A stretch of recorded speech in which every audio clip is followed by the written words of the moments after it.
Woohoo! Hello, friends.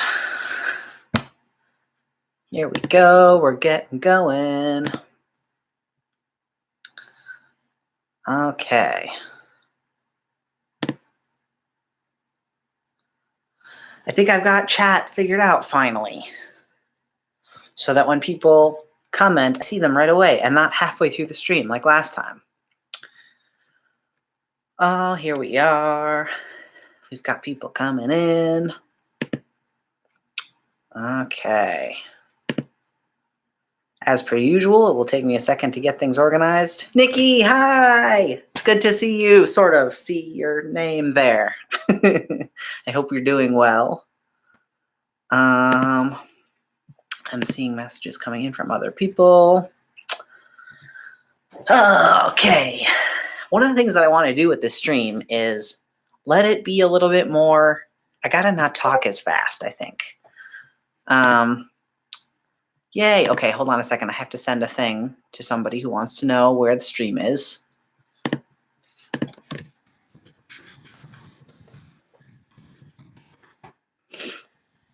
Okay.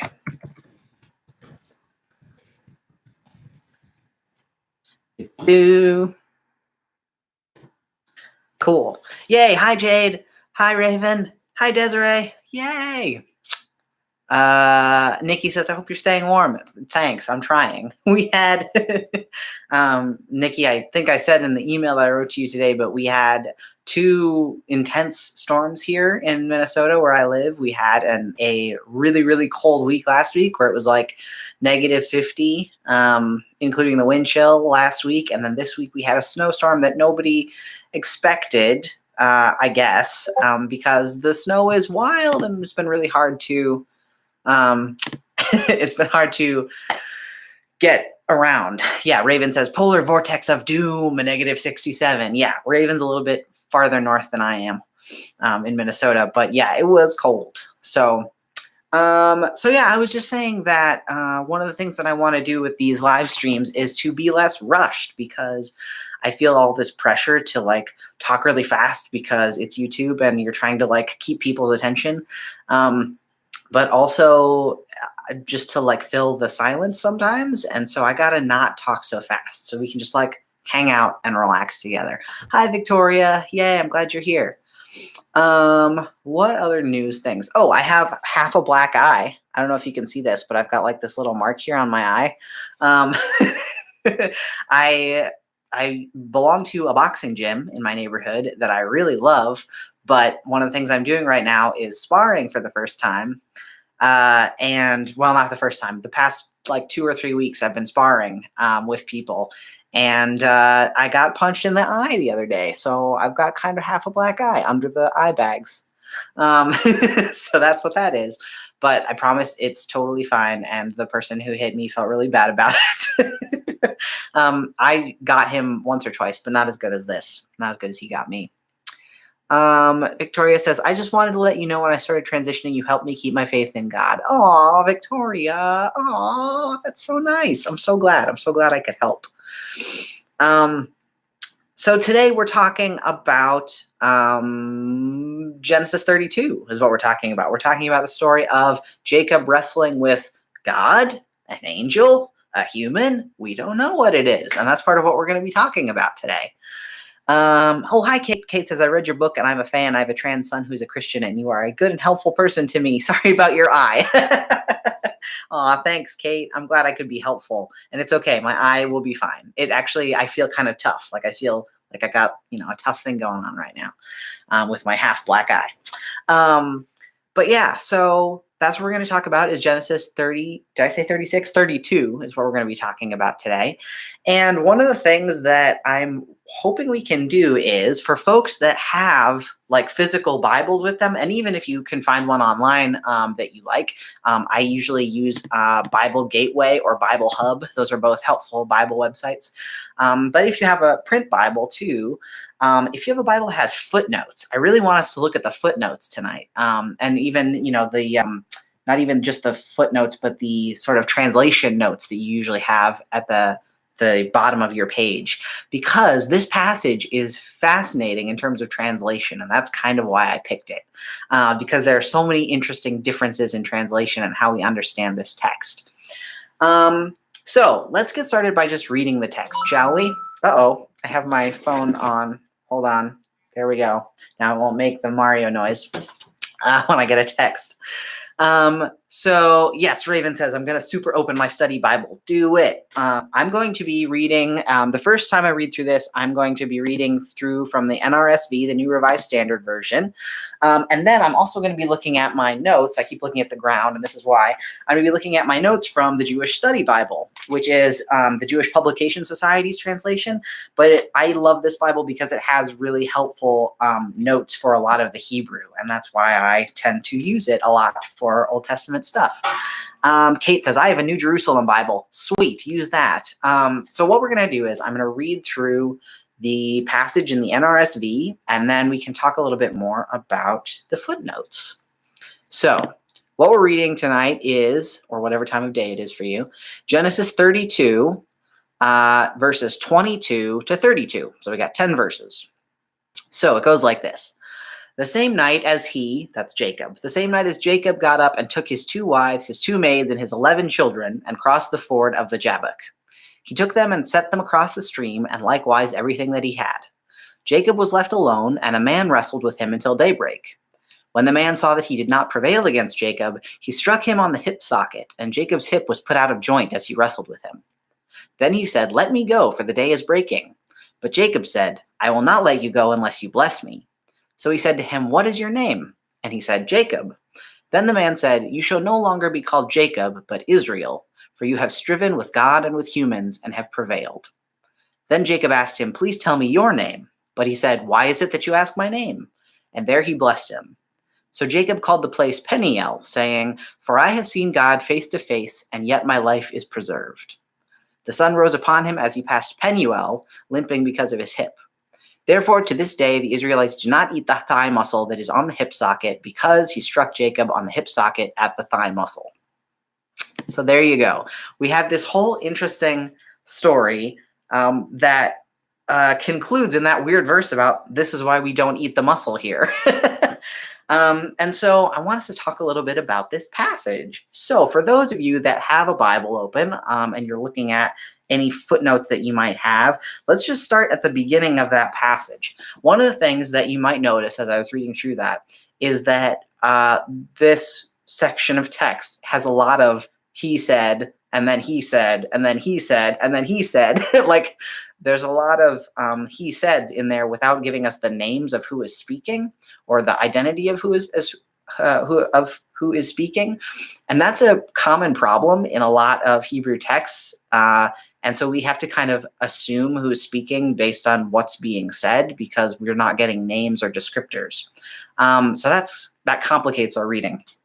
But starting at the beginning of this text, the first little note that I have here at the very beginning of this text is, where the heck is Jacob going? And this is kind of a minor point, but it's interesting. We've got, leading into this story, what's happening is Jacob and his whole family, so his 2 wives, his 2 maidservants, and his 11 children, are all traveling back to Jacob's homeland. They've all been away. Jacob left his homeland because he stole his brother Esau's birthright and was afraid Esau was going to kill him. So Jacob ran away, and then he got married. He had all these kids. He got married twice and then had 2 maidservants and then had 11 kids. And he's on his way back to meet his brother Esau, who he did not have a great relationship with. So that's where we're going here. So he's on the way back, and it says he crosses the ford of the Jabbok. That's this river, the Jabbok. And then it says, after taking them across the stream, he sent across all his possessions. Jacob was left alone.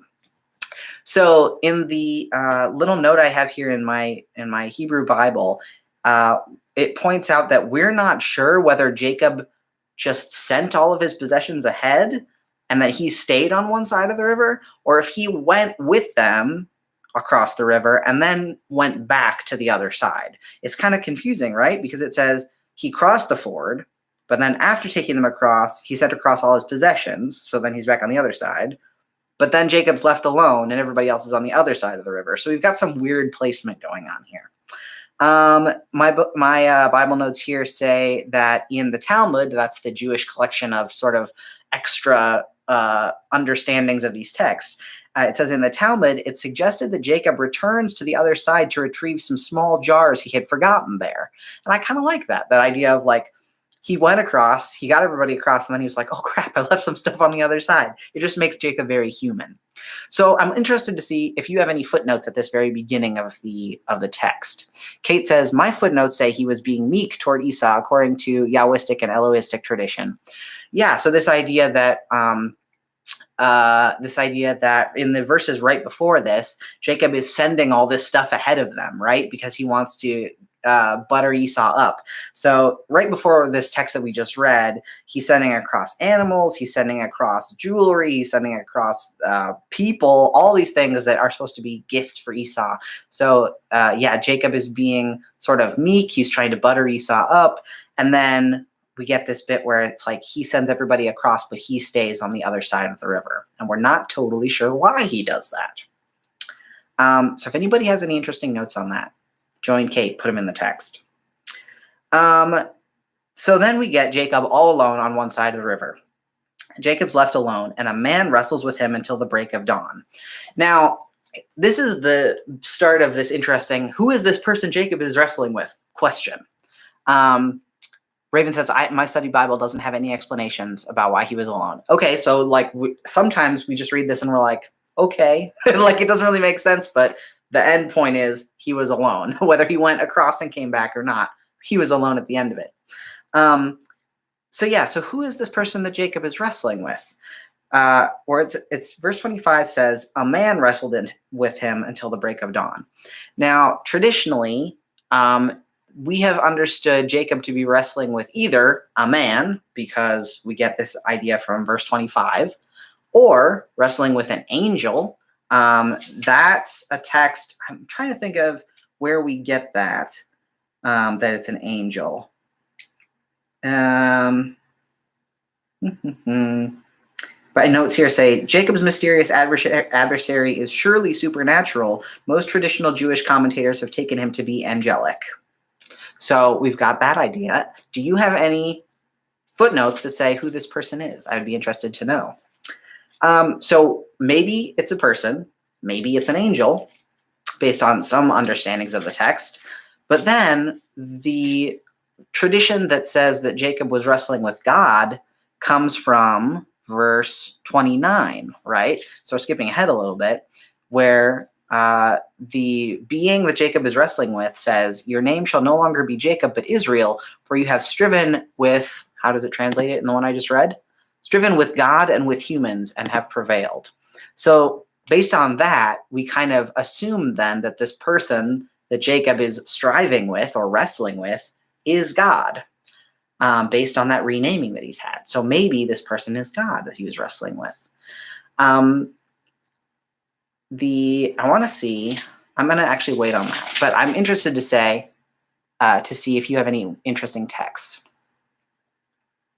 Raven says, Hosea 12:4 says Jacob wrestled with the angel. Yeah, so, okay, this is a great way of understanding what is in a text if it's confusing or seems to be like weirdly worded. Sometimes we go to the rest of the Bible and see what other interpreters in the Bible have said about that passage that was written way back when.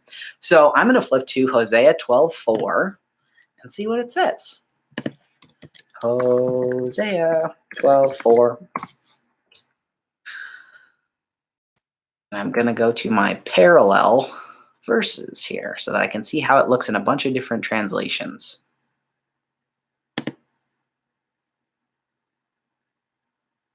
Okay.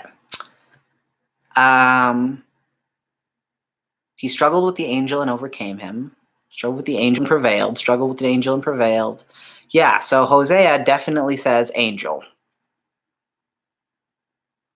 Yeah, so this is part of Hosea talking about the story of the Israelites. So he's kind of describing what happened. Strove with the angel, strove with the angel. Yeah, so that looks like Hosea 12:4 definitely assumes that this person is an angel. So that tells us something about how ancient interpreters within the Bible were looking at this story. They saw it maybe as an angel, or at least Hosea did. Kate says, sometimes it almost seems like God doesn't mind or even respects when people strive with him. I think you're right, Kate. I think you're right. The fact that we have the whole people of Israel named after Israel, the one who strives with God and humans. I know a lot of great Jewish scholars that say that it's important that they are all named after people who wrestle with God, because wrestling with God is what faith is about. And I really like that interpretation. So we've got Jacob wrestling with this person of unknown origin, who may be an angel, maybe God, maybe a person. We're not really sure. Verse 26 says, when he saw that he had not prevailed against him, so that's Jacob not prevailing against this person, he wrenches Jacob's hips at his socket so that the socket of his hip was strained as he wrestled with him. Then he said, so I'm assuming that's the person Jacob's wrestling, let me go, for dawn is breaking. So we've got this weird thing where this person or this angel or this manifestation of God can't exist in the daytime, apparently. Oh, my girlfriend's coming in. We're going to get to say hi. And then I'm going to get to Raven's comment in a second. Hello, girlfriend. We're doing the Bible study. So Raven says, the word for angel is malach in Hebrew and is often used referenced in the used to reference the angel of the Lord. I've always been taught angel of the Lord is God, but I don't know. Interesting idea there.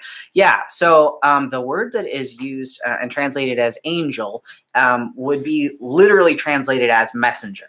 And that's because angels are messengers. Angels are God's messengers, right? So the word that we use there is, and can sometimes be translated as messenger. The angel of the Lord is an interesting one because we see the angel of the Lord show up a lot of places. For instance, in like the plagues of Egypt, the angel of the Lord is the one who like passes over Egypt to kill the firstborn of the Egyptians. That's the angel of the Lord. And so I wouldn't associate the angel of the Lord with God. I wouldn't say they were the same thing. The angel of the Lord seems to be sort of a manifestation of God's intentions or God's will. It's kind of hard to say. I wouldn't say it was like a one-to-one thing, but yeah, the angel of the Lord, like capital letters, seems to be a known subject. Kate says, I wonder if there's any symbolic significance to the hip injury versus some other body part. Good question. So the very end of this text that we just read, where it says, like, this is why we don't eat this bit of the body, what we've got, I want to read my text here. The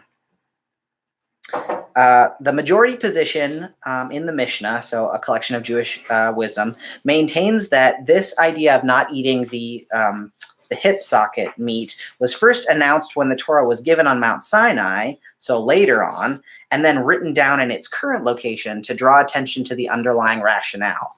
So it seems like most Jewish scholars kind of say, well, we are told not to eat this part of the body in like Moses's commandments that happen way later on in the story. And we kind of went back and stuck it in here to give us a reason for not eating it other than just God said so. So that seems to be kind of the majority understanding of this text is that like we already had this story of Jacob wrestling with the angel. And then later on when scribes write down all of the Mosaic law, they kind of go, oh, remember that story about Jacob and the angel? Let's plug that bit about not eating the hip meat in there because it kind of makes sense and it gives us a reason. Emerson says, mine doesn't say who it was he was fighting, but it does say God encourages persistence in something of our lives, in all areas of our lives, including the spiritual. Strong character develops as you struggle through tough conditions. Interesting, Emerson. So it sounds like you've got a Bible that kind of tries to find ways to connect the story to like real life application. And so what they're saying is, God encourages persistence. I wonder how we understand this idea of God encouraging persistence. Like, it sounds like what the Bible translators or note writers there are trying to say is that God encourages persistence, but I wonder if we also want to specifically say God encourages persistence in our relationship with God, like not just in all areas of our lives in the rest of the world, but also like God encourages us to wrestle with God, kind of like what Kate was saying, that her notes said. I think it's important to make that distinction. This isn't just like God wants us to be tough and keep fighting all the time. It's like God wants us to be in this difficult relationship, if that makes sense. I don't know. I'm teasing this out as we talk. Kate, I have to go pick someone up for work, but the hip is the largest joint in the body. Thanks for putting that in there. I appreciate that knowledge. Good luck picking up your person from work. Yeah, I love that point that the hip is the largest joint in the body. Interesting. Allie says, hey guys, I saw the notification. I'm so sad I can't tune in live because of work, but I wanted to let y'all know that I love every one of you tons. Aw, thanks, Allie. I'm glad you got to pop in even for a second. Kate's telling us more about hips. Hips represent the use of free will in order for an individual to find his way in the material plane. A hip problem highlights the lack of one's free will and not having a purpose in life. A pain in the hip indicates a fear in taking important decisions. Interesting, Kate. Where are you getting this from? I'm wondering. I like this idea of like the hip representing something else.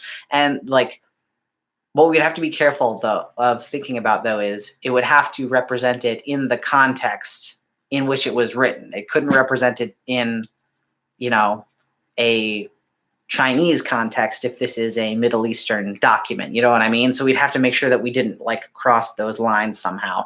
But I like this idea of like, maybe the hip means something specific and it wasn't just putting it in to make sense of the Mosaic law about not eating this part of the body of an animal, obviously. I got to think more about that. Avery says, this is spitballing, but the word used for hip is the same as thigh or loins, that area of the body associated throughout the Hebrew Bible with fertility and inheritance. Avery, I think you might have hit on something important there. Yeah, because, so here's the thing about Hebrew, and I've said this before, one of the reasons I love Hebrew is because Hebrew has a very small vocabulary, which means that each singular word has to mean like a dozen different things because they don't have that many words. So the word for that part of your body is not just the hip that we understand as the hip today. It's like this whole area of your body from like below your belly button to like almost to your knee is kind of all the same word. And one of the things that part of the body is good for in the ancient world in which these first books are written is people would often swear on that part of your body. You would swear on your loins about something that you were really sure of. So there's a bit earlier on, actually, or no, wait, it's later. I think it's later in the story of Jacob and Esau, where one of them is called to swear on their father's loins that they will do something. And so it's clearly a very important part of the body for people. And I think you might be onto something there. So many chat messages. Let's see. Oh, Avery says maybe it's like God seizing control of all that comes out of Jacob's loins. Interesting. His descendants, that is. That's an interesting idea that he's giving Jacob a new name and sort of a new identity as the father of this nation, and then is kind of like, and I'm connected to all your kids. I like that. Raven says, my study Bible pointed out that God told Moses no one would be able to see him face to face and live. True. Which gives me more of an idea that it was not literally God, or it was not God the Father, rather God the Son or Spirit, if it was God. Yeah, so that's an interesting point, but I think it might be connected to this idea of this person Jacob wrestles with not being allowed to stay once it gets light, because it's dark out, like it's night, and this is the ancient world. Like maybe Jacob had a fire, maybe, but the way that it's written, where it's like a man wrestled with him until the break of dawn or until daybreak, it kind of sounds like this is late at night where the fire has already gone out and he wouldn't be able to see anything. So I kind of like the idea that maybe it's God and he couldn't see God's face because it was too dark. Like you could only see God's face once day broke, and that was why God had to get away. So just a thought, just throwing it out there. Kate says, I feel like it was to do with autonomy and mobility. Okay, bye. Thanks, Kate. I hope you have a good time picking your friend up. I like that idea. I like the mobility idea. I like the autonomy idea. I like the descendants idea. These are all great. I'm glad you're all throwing this out here. This is awesome. So let's see. Let's move on a little bit in the text here. So his hip was strained when he wrestled. Verse 27, then he said, let me go, for dawn is breaking. But he answered, I will not let you go unless you bless me. I think it's interesting to connect this request of blessing to what originally happened with Jacob and Esau and their father earlier on in the story. So if you're familiar with the story, or not familiar rather, what happened was their father, Isaac, took me a second there, their father Isaac was sort of this patriarch. He has two sons, Jacob and Esau, and Jacob, the younger one, steals Isaac's blessing. That was supposed to go to Esau. So Jacob's already got his father's blessing, but then he asks for this other being's blessing as well. And I'm interested in this idea of like, why is Jacob so into blessings? Like, like they obviously blessings were important in the ancient world. Your blessing, the blessing you get from your parents is not just like, good job, kid, I'm proud of you. It's also, it's good job, kid, I'm proud of you. You're carrying on our family name and you're going to inherit all my stuff when you die. That's what blessing is. And so what I'm wondering is, what was Jacob asking for when he asked for this blessing? Is he asking for the good job, kid, I'm proud of you? Is he asking for physical stuff? Is he asking for, to be known in some way as connected to this individual he just wrestled with? What's he asking for? Avery says, I'm really into disability theology, and Jacob walking away with a limp is mentioned in that theology sometimes, by the way. If that was a permanent limp, he's disabled for the rest of his life. Avery, that's really important, I think, and I'm glad you brought that up. I was going to bring that up later, but it's important to bring up this idea that at the end of the story, Jacob is still limping. He is limping for the rest of his life, and that's a really important when we think about disability and ability in the Bible. I think Jacob is a really interesting person to look to. Jade says, I would agree that wrestling is encouraged because if you're willing to wrestle with God, then you're signifying you want a meaningful relationship. Good point, Jade, that relationships are not something that are generally easy. You kind of have to be willing to fight through it sometimes. Albie says, this is everything to me and my favorite story ever in the Bible. Yes, it's a great story. I love it. Yeah, Jade says meaningful relationships are messy. True, true, true. So Jacob's asking for this blessing. We don't really know what he means by asking for this blessing. But I like that. In response, the person that Jacob's wrestling with says, what is your name? Oh, wait, no. Jacob asks, what is your name? See, it's the he and him thing again. I'm trying to read in like two different translations here. Yeah, okay, so this is interesting. So in the NRSV, it says, Jacob said, I will not let you go unless you bless me. So he said to him, what is your name? And he said, Jacob.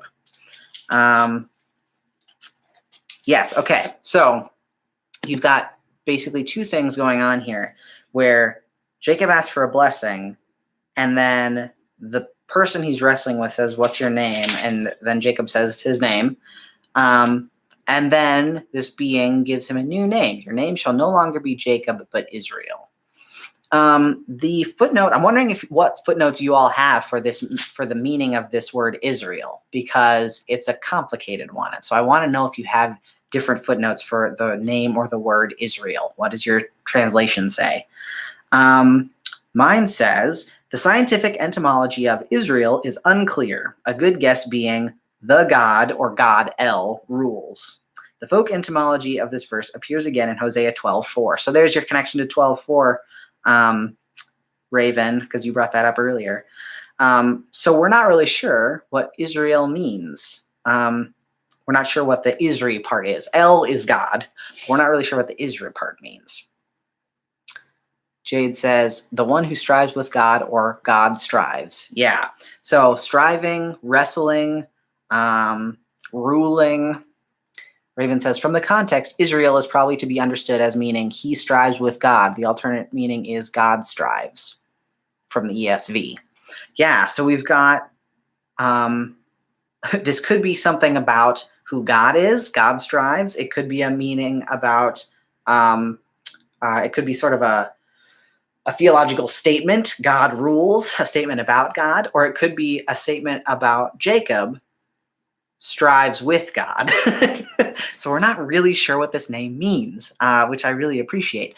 But going back to what, who said it earlier? I think Kate said it earlier. This idea that wrestling with God appears to be something positive. And I think that's okay to take, like, that's a strong meaning to take away from this here.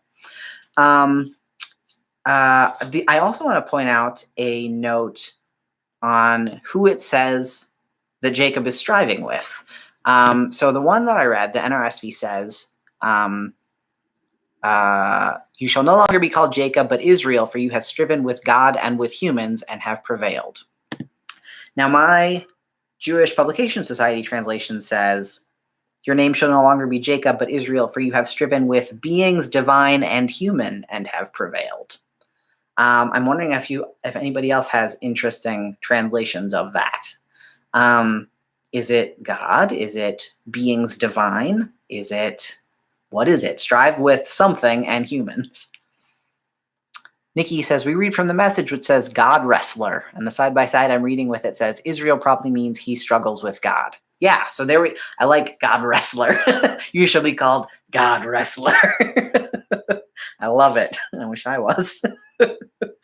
So if it says you have striven with God and humans, or you've striven with beings divine and human, Albie says, I'm such a God wrestler. I think a lot of us are, which is why this passage is so great. If you're at all interested, I love looking at the interlinear versions of these texts to try to find out what it's like, how we're translating these Hebrew words. So I'm going to put this in the chat in a second. If I can pull up the right page. Wait for it. Wait for it. There we go. Okay.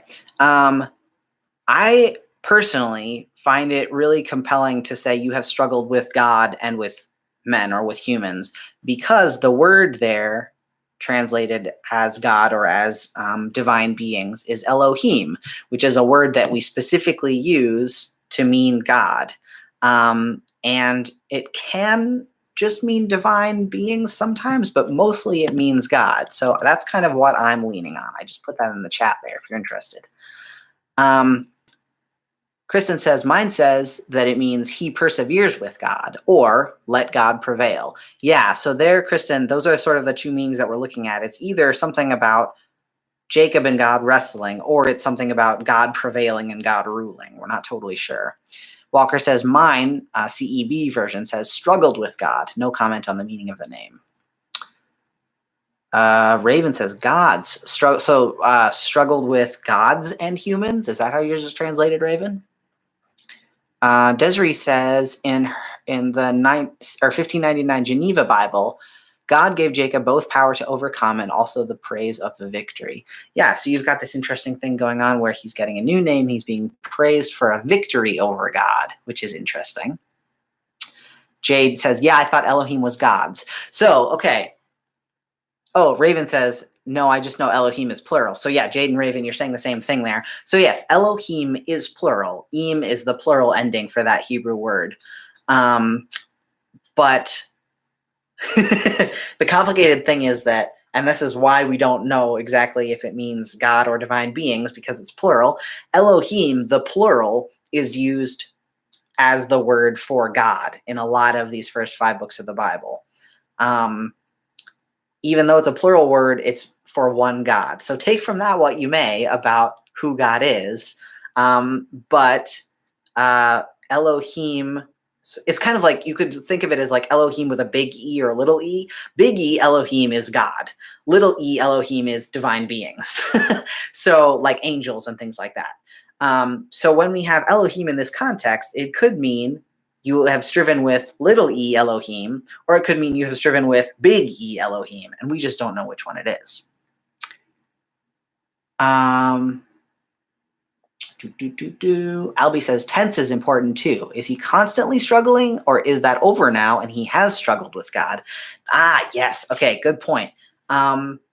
We don't know is the answer to that question. But I think the tense of the tense of what's being said to Jacob is you have struggled with God. So that's like past tense. But in terms of the name Israel, is the name Israel past tense or present tense? Could be either one. We don't know because we don't know totally what it means.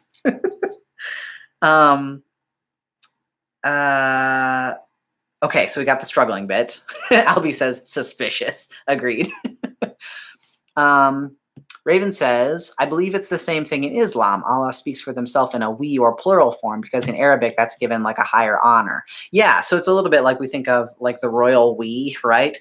And that's one of the things. I think maybe we've talked about this. I'm trying to remember. I think we've talked about this before in one of these live Bible studies. But God being God using plurals, like being where at the beginning of Genesis, for instance, maybe I've just talked about this in a recorded video, but at the beginning of Genesis, when God begins to create the world, God says, let us create the world in our image, in this sort of plural sense, right? And so God often speaks to like in this sort of plural sense. And honestly, I like, you could see it as like, you could rationalize it a lot of different ways, and you could see it as just an interesting like quirk of the language. But I personally really like thinking about the plurality of God, not that God is more than one being, but that God contains multitudes, to quote, who was that, Whitman? I think that makes sense in terms of who we know God to be. So to me, that would be how I would take it, but you don't have to take it that way. Okay, I want to move to verse 30. So Jacob says, I got to go back to the translation I was reading before, or verse 29. Then Jacob asked him, please tell me your name. But he said, why is it that you ask my name? And there he blessed him. So if you are a person who is big into names, like I am, there are so many great like sci-fi books in which to know something's name is to have power over it, or to know who or what that thing is intimately. And I kind of think that's what Jacob is going for here, like that same sense of like, tell me what your name is.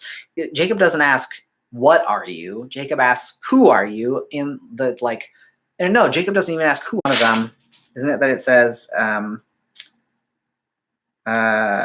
the man wrestled with him until daybreak when he saw that he had not prevailed against him. So essentially, like, it's not that Jacob wins this wrestling match. It's that he holds his own and they're sort of locked in this stalemate. And so this idea, I kind of like this idea of Jacob being like, look, neither one of us is going to win. Tell me what your name, like I've just given you my name. I've told you my name is Jacob. Tell me what your name is so that we are still on that even footing. We're still equally locked in battle. But this person doesn't, like this other being doesn't even say, no, I'm not going to tell you. It just asks him why he wants to know, which I like, no business of yours, like who's asking kind of thing, which I kind of like. But despite not giving Jacob this being's name, this being does give him the blessing that he asked for. So it's interesting to me that Jacob says, I will not let you go until you bless me. But he doesn't get a blessing first. He gets a new name first, and then he gets the blessing after that. So it kind of goes like wrestling, name, blessing. In that order, which I think is interesting. I think we might have to think about how and why that order happens. So Jacob calls the place Peniel, saying, for I have seen God face to face. Peniel, pen is the word for face, and El is God. So face of God, essentially, place of the face of God. I connect that to what you were saying before, Raven, about this idea of nobody, like Moses was the only person who could see even a bit of God. So nobody can see the face of God and live. And yet here we have Jacob saying, I have seen the face of God. So what do we make of that? How does that make sense?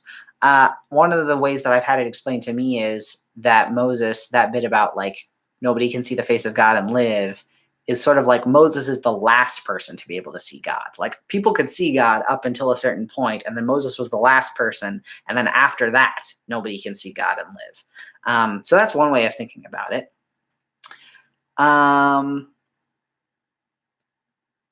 Interesting. Desiree says, I read/seen commentaries that Peniel is in reference to the pineal gland. Interesting. I would like to know more about that reference. I think we are using an English word and making it similar to a Hebrew word, and they're not going to probably have too much in common, but I'd be interesting to know how people came to that conclusion. So put more information if you have it, Desiree, if you've seen it anywhere. Okay, so then we get to the end of this section here. The sun rose upon him as he passed Penuel, which is a different place, similarly named, limping because of his hip. And therefore, to this day, the Israelites do not eat the thigh muscle that is on the hip socket because he struck Jacob on the hip socket at the thigh muscle.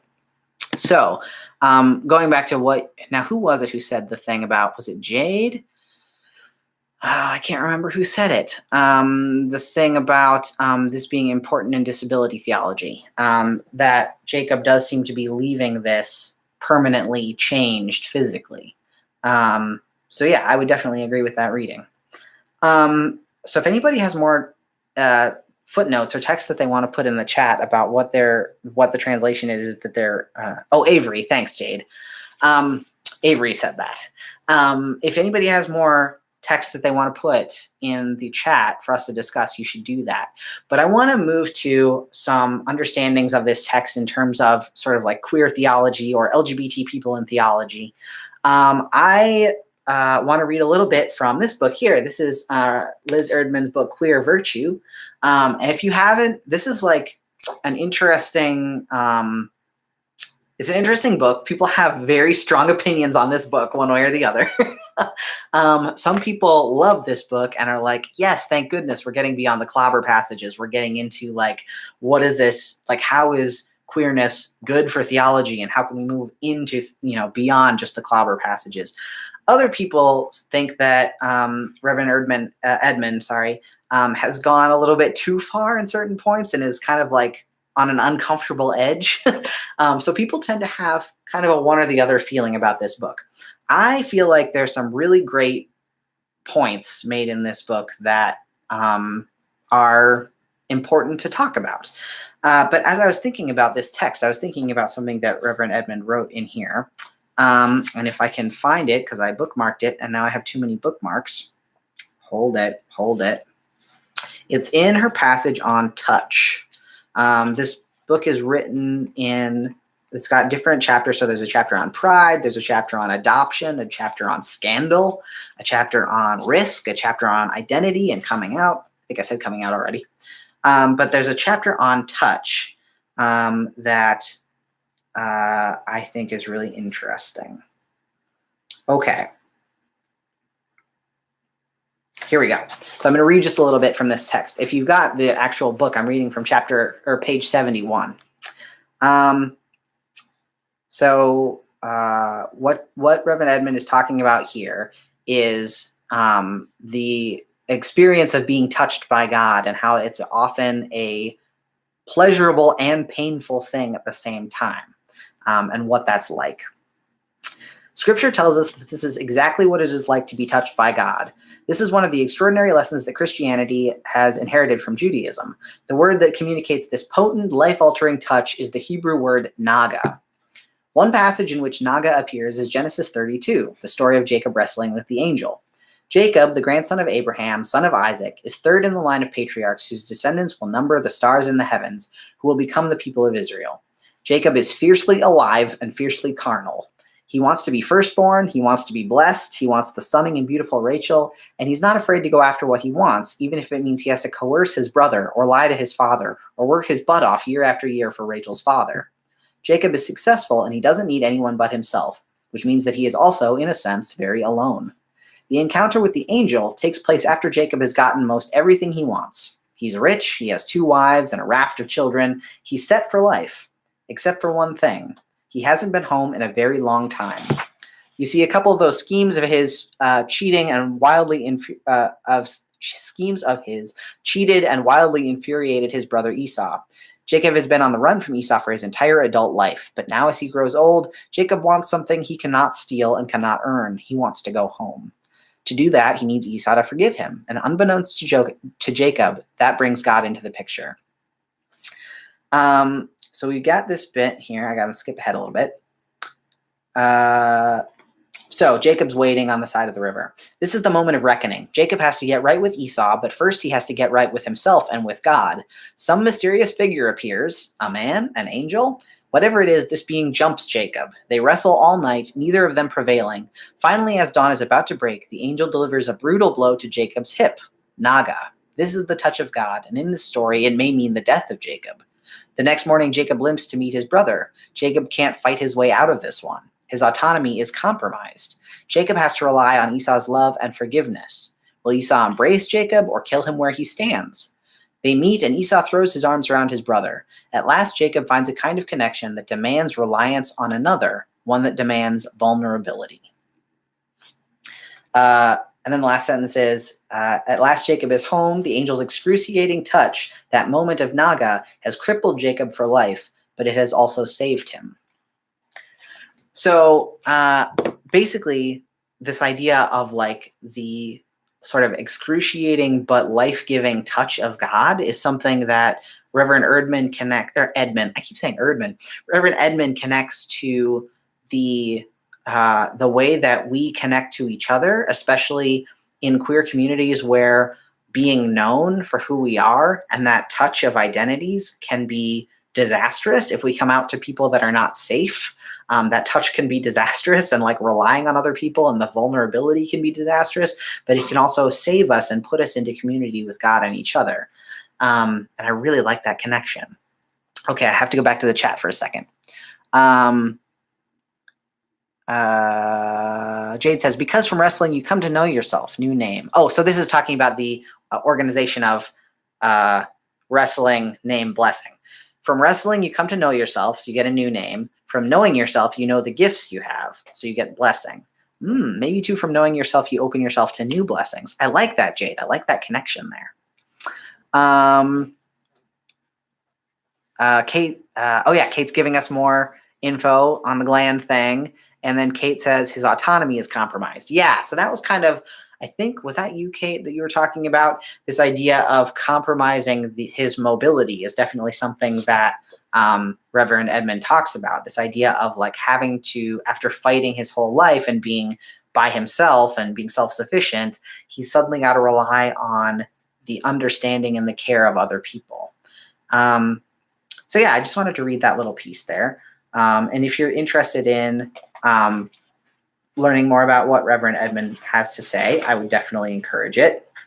But I'm wondering about how this passage plugs into our thinking about names, because I know that one of the things that we talk about a lot in trans and gender nonconforming communities is this idea of changed names. And so I want to go back to what Jade was talking about, that connection between names and blessings. Because for us, I know a lot of us who have experienced a name change or have intentionally changed our names love this passage specifically for that reason. Like, we love that this is a story about a person who gets a new name and sort of that new identity and the blessing only after wrestling with God. And I think a lot of us connect to that because who was that said that? Albie, was that you that said definitely a God wrestler? That a lot of us feel like we can only take on our identity and who we really are after we have wrestled. So we get this wrestling, this coming to know yourself, we get this new name, and then we get the blessing. And I really like what you said, Jade, about knowing yourself opens yourself to new blessings. Like, there are many things that you might be able to bring to bless the world that you might not be able to bring if you don't know who you are and if you're not recognized for who you are. Yeah, so I appreciate the strength of this passage in terms of how we understand renaming for a lot of us. There's a lot of queer stuff about this passage, y'all. There's a lot of weirdness in terms of different understandings of the translation of the text. There's the questionable queerness of Jacob wrestling with this person all night. Is it a sexy thing? We could make it a sexy thing. There's a question of this changing of names. There's a question of understanding identity and seeing God.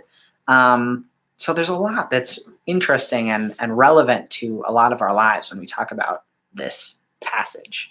I'm interested to know what really resonates with you all about this passage. Is there a bit of this passage that really connects, like you go, like what strikes you? What gets you in the heart about this passage? I would be interested to know. Albie says, I did not feel like I could serve my siblings in Christ until I had my renaming and baptizing service. Avery, no, don't do it. Avery's saying my quote about sexy things.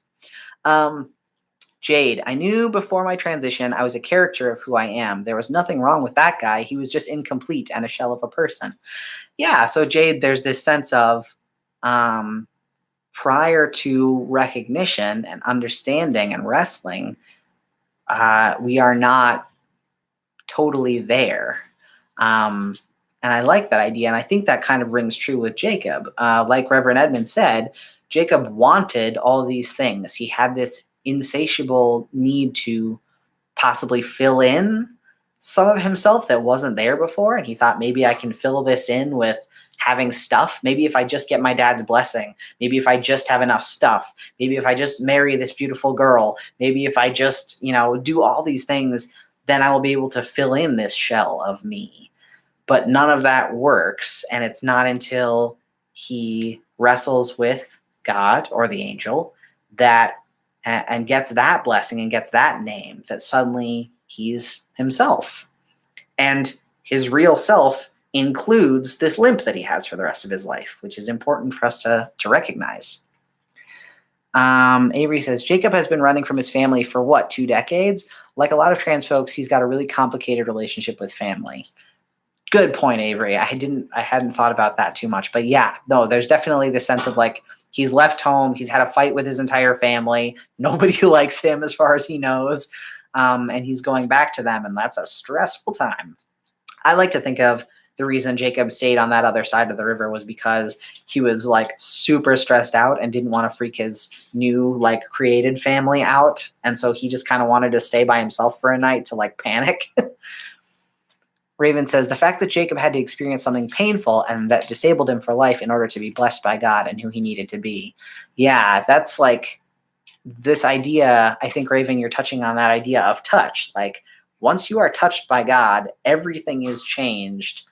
And that's scary. That's a scary thing.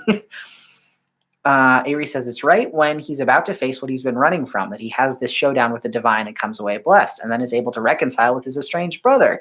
Yes. So this idea of he's been running for a long time and then he finally gets to understand who he is, not just by himself, but like in relationship to God. And then then he can reconcile with his family. So maybe there's a sense of, because I wouldn't want us to take this story and take from it like, well, we all have to go back to family that we're estranged from and like make it right with them, because that's not possible for everybody. But there's this idea that our relationship with God might facilitate reconciliation with other people. And I think that's important, even if it's not necessarily your birth family. Avery says, I'm not sure how well it fits into the ancient Israelite view of masculinity, but I've seen people claim Jacob was pretty gender nonconforming, stayed with his mom in tents and made soup instead of hunting with his hairy bro. Yeah, so you gave us a good link there. The other place I've heard that is, of course, in Peterson Toscano's, I always want to call it a play, but it's really more of a, what is it? It's sort of a series of sketches, I guess. But Peterson Toscano talks about Jacob as a gender nonconforming person because, yeah, he is really not masculine in the way that everybody else sees masculinity. He's not like Esau, who's the masculine one. Albie, I agree. Jacob trying to fill himself up is very parallel to the lives of trans folks. The running and trying to complete yourself with our surroundings instead of discovering the whole as a space for God. Yeah, and I like, obviously, I wouldn't want to tell people to not run and search for things. But I think that idea of like, sometimes we find that we're searching for something and then the thing finds us. And in this case, it's God. And I think that's really cool. Oh, good. Thanks for that link, Avery, for the link to Peterson Toscano's portfolio there. Raven says, the idea of having pain becoming a normal part of life. I know that seems dark or depressing, but it also makes me feel, I don't know, like I can relate and still like I know things will be okay. Yeah, Raven. So that kind of speaks to the thing we mentioned before about disability theology. This idea that like the end of this story is not everybody gets healed and is fine forever. The end of this story leaves us with a Jacob who might be in pain. Like we don't know. We know that he was limping. We know that his hip is wrenched out of joint permanently as far as we understand it. We don't know if it was painful. It might have been, it might not have been. But this idea of maybe risking the idea of pain or living with that pain is not necessarily a bad thing, which is kind of hard to explain, but I think you're right on there. Avery says, sometimes coming out as trans has pain as well as blessings. We lose things even while gaining things, but it's worth the pain to gain the blessing.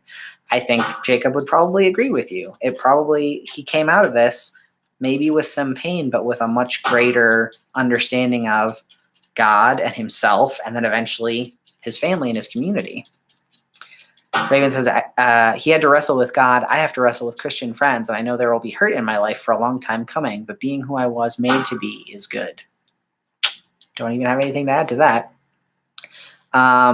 Jade says that disability is not a stigma. It's an aspect of life. Yeah, I love that. This idea that, Jacob is not seen as less than in any way for having this disability or this difference in his body. And like, it's more than anything, it's kind of a badge of honor.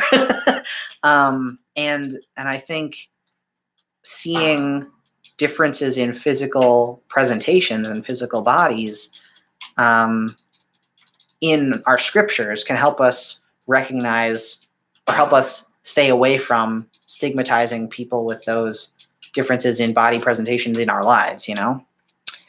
Albie says, I really need to look into disability theology. I haven't done a lot of reading on it yet. Yeah. So disability theology is, I think, something like all theologies, it's important to read theology done by the people that are, of the identity that's being talked about. The Disabled God is sort of the main text on disability theology that came out quite a while ago, but it's really interesting. Oh, Avery says it's their special interest. That's great. So talk to Avery if you want to learn more about it. But yeah, The Disabled God, who the author I can't remember right now, but I'm sure Avery knows. Avery, tell us who the author of The Disabled God is again, because I can't remember.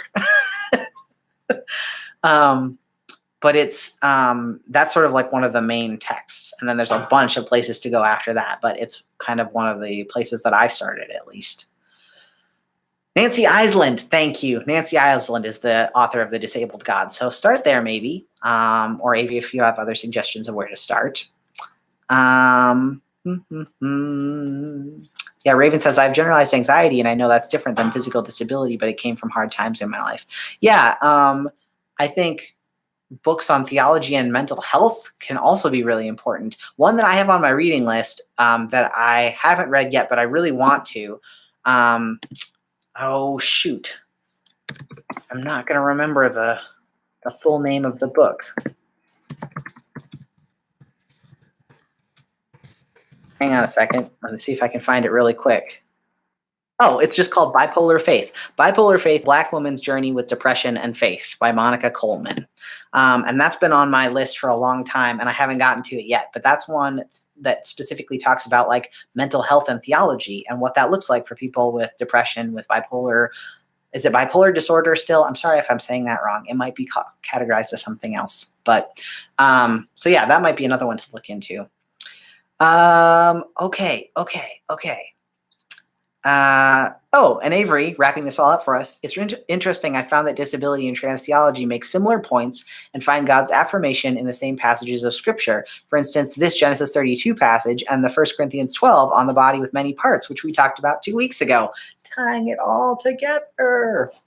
So yeah, I think you're right. I think the biblical passages that can help us embrace diversity tend to be the same passages. So whether we're talking about diversity in gender or sexuality or body type, we do tend to lean on the same passages, and I think that's important and interesting. Okay, that's where we have to end tonight, y'all, because it's 9 o'clock and it's been an hour already. I can't believe it. Thank you all for being here. This was really fun. Thanks for getting involved and for talking with me. I just really like doing these. One of the things, let's see, what announcements do I have? Announcements. If you want to become a Patreon patron, patrons make this stuff happen. Patrons pay to support this work that I do, so that I can take time to do this stuff instead of like other things that would make me money to pay my bills. So if you want to get involved in the Patreon and get extra bonus stuff, including a lot of really cool perks, you can go to patreon.com/Austin Lionheart. It might be Austin Lionheart, or is it Austin Hartkey? I don't know my own Patreon. Hang on. It's Austin Lionheart. We're good. So go to patreon.com/Austin Lionheart if you want to support this kind of thing. I really would appreciate it.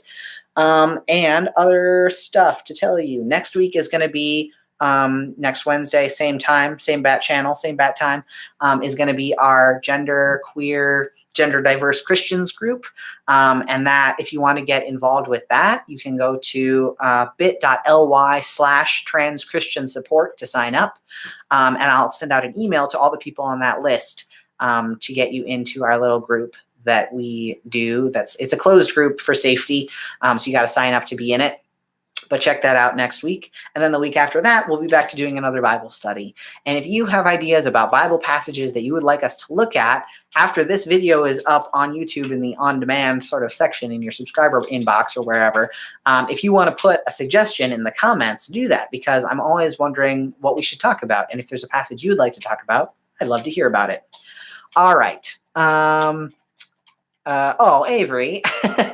Avery says, since we're wrapping up, I'm going to plug Austin and say his chapter in Genesis 32 in his book, Transforming is Beautiful. So I can always plug the book. If you want to know more about the work that I do, you can go to austinhartkey.com and learn about my book, Transforming. That's all about trans folks in the Bible.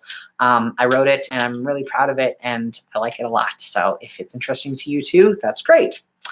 Okay, that's everything, everyone. Thanks for being here with me tonight. This was super fun.